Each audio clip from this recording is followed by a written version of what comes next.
এদিকে শিক্ষার্থীদের শান্তিপূর্ণ আন্দোলনে পুলিশ ও সরকার দলীয় কর্মীদের হামলার প্রতিবাদে রাজধানীর শাহবাগ মোড়ে মানববন্ধন ও র্যালি করেছে সন্তানদের পাশে অভিভাবকরা নামে একটি সংগঠন।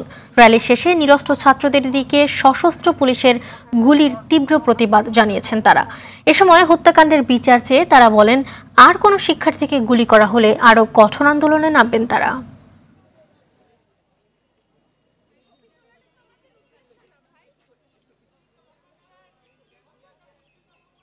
আমি জানতে চাবো না কেন আমার ছেলে রাস্তায়, আমি শুধু জানছি আমার ছেলে ন্যায়ের জন্য রাস্তায়, এটাই আমার জন্য যথেষ্ট। আমাদের সন্তানের নিরাপত্তা এই রাষ্ট্র এবং এই সরকার দিতে পারে বলে আমরা বিশ্বাস করি না। সুতরাং এই রাষ্ট্র এবং এই সরকারের কাছে আমরা আমাদের সন্তান হত্যার বিচার চাইবো কিনা আমাদের সন্তানের সিদ্ধান্তের সাথে আমরা আছি।